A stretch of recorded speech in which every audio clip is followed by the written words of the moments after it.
साथियों, स्वागत है आप सभी का मेरे इस YouTube चैनल पर।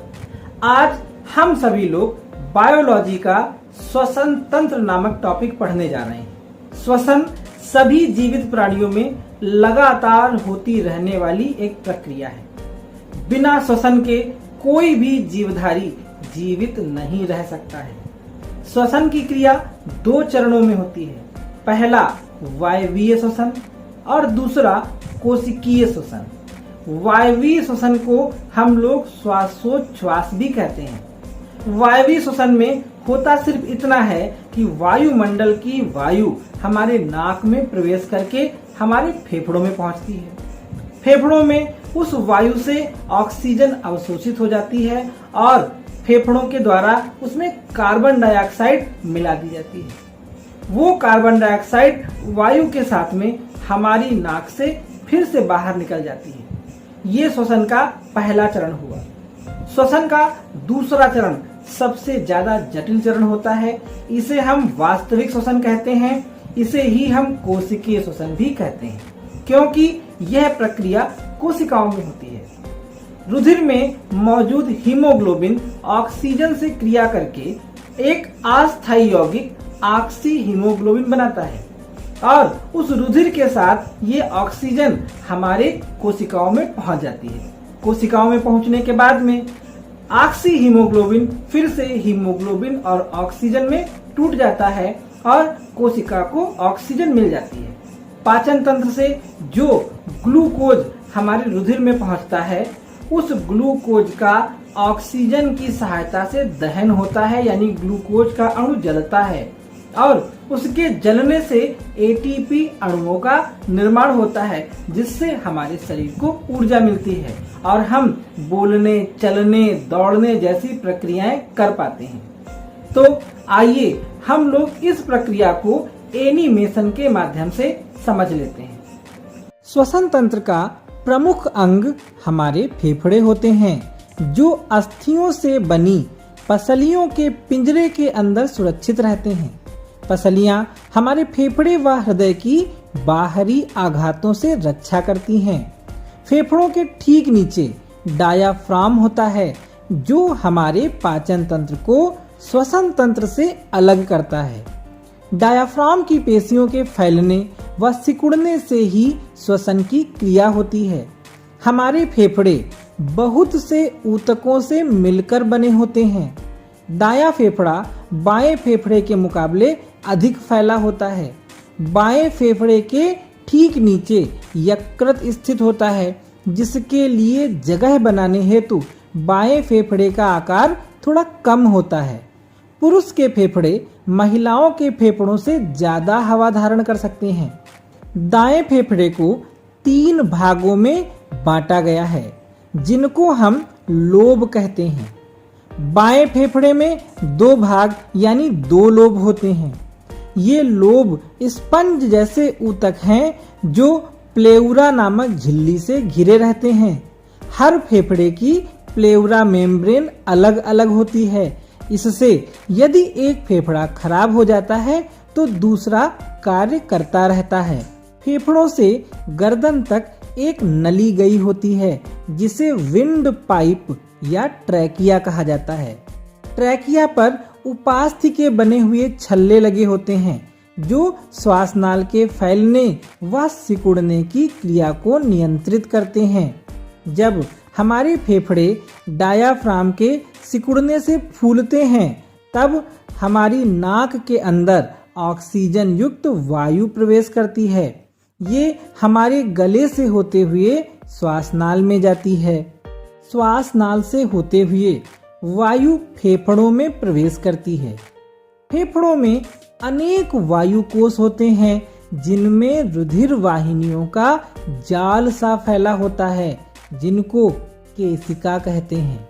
वायु सूक्ष्म नलिकाओं से होती हुई वायु कोशों में पहुंचती है। वायु कोशों के अंदर पहुंचने के बाद इसकी वायु में उपस्थित ऑक्सीजन वायु कोशों की महीन दीवार से होकर रुधिर में पहुंच जाती है, जहां रुधिर की लाल कणिकाओं की सतह पर पाए जाने वाले हीमोग्लोबिन से क्रिया करके ऑक्सी हीमोग्लोबिन नामक अस्थायी यौगिक बना देती है। यहीं पर रुधिर की कोशिकाओं से कार्बन डाइऑक्साइड को लेकर आई रुधिर कणिकाएं, जो कि कार्बोक्सी हीमोग्लोबिन के रूप में होती हैं, वे अपने से कार्बन डाइऑक्साइड को अलग कर देती हैं, जो वापस वायु कोशों की दीवारों के अंदर चली जाती हैं। यह प्रक्रिया एक बड़े स्तर से लाखों करोड़ों वायु कोशों में होती रहती है। इस प्रकार से वायु कोशों द्वारा एकत्रित समस्त कार्बन डाइऑक्साइड वायु में मिल जाती है और कार्बन डाइऑक्साइड युक्त वायु पुनः फेफड़ों से निकलकर श्वास नाल से होती हुई नाक से बाहर निकल जाती है।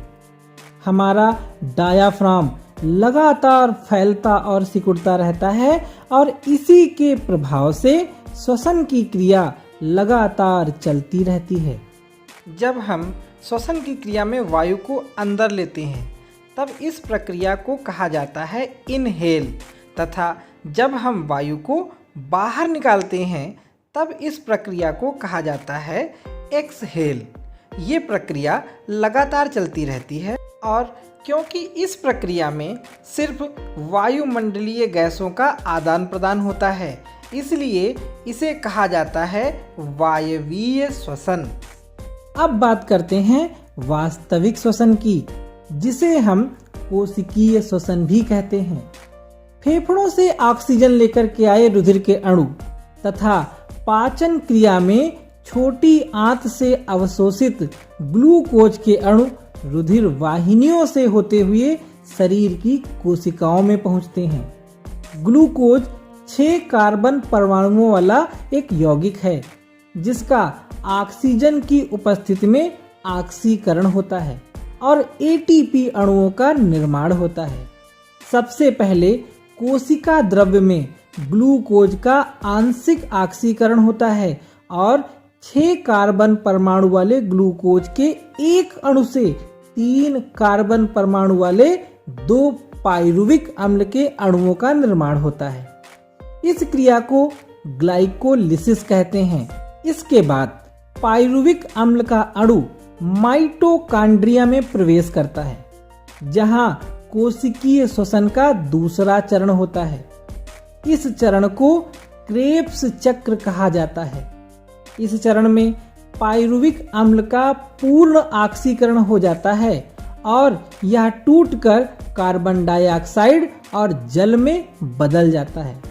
इससे जो ऊर्जा मुक्त होती है वो एडीपी यानी एडिनोसिन डाइफॉस्फेट में संचित हो जाती है और वह तब एटीपी यानी एडिनोसिन ट्राइफॉस्फेट में बदल जाता है। हम अपने कार्यों में एटीपी में एकत्रित ऊर्जा का प्रयोग करते हैं और जब एक एटीपी की सारी ऊर्जा समाप्त हो जाती है तो वह फिर से एडीपी में बदल जाता है।